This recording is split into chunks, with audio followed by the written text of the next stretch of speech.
update. There are reports of drones targeting the oil fields in southern Iraq. Now, the energy infrastructure has now been struck by Iranian drones, according to reports, and it has been, when it comes to the U.S. contractors' facilities, that seems to have been hit in Iraq. At least 2 drones have struck the energy infrastructure and facilities of the U.S. contractors there.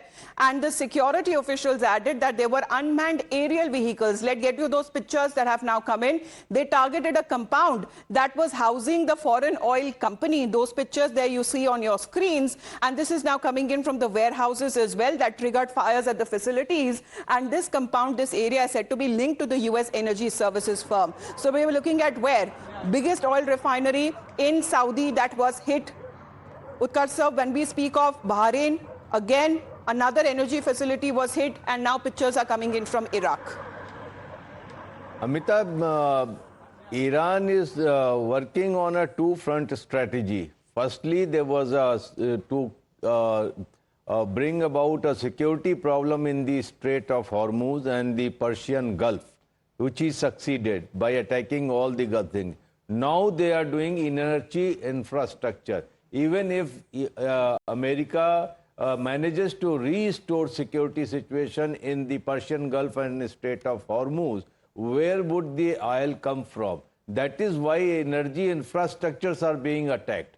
The crude stock in the refineries and the refining process and the staff, the workforce, which is being evacuated because of these attacks, will surely affect the supply. When there is no oil supply, how would the oil come or gas come there? This is the Iraq is the latest in the list of all these places which have been attacked.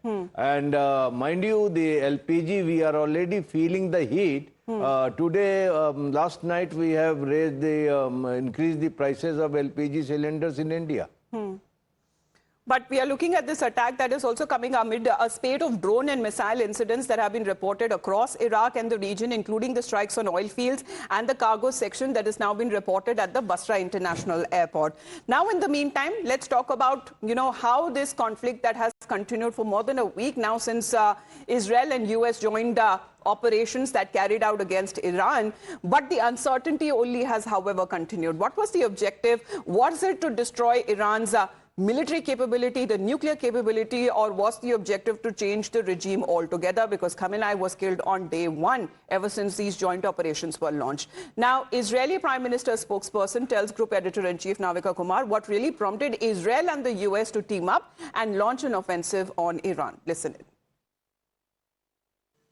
So I want to understand from you, when this war began, was it about regime change or was it about destroying the nuclear and missile power of Iran? And where do these objectives stand today?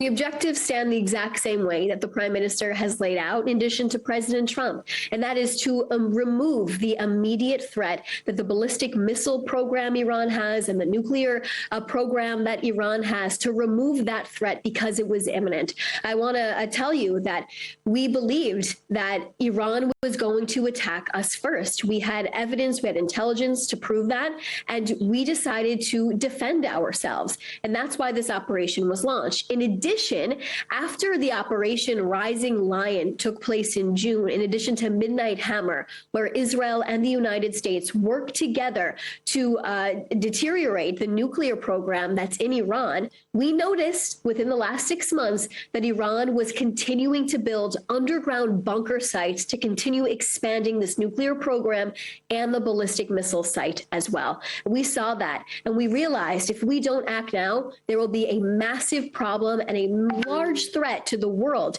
if we don't act now. It will be so grand and so large and so dangerous that if we wait, we won't know how to deal with it. So we're at this point where we needed to act now for the greater world.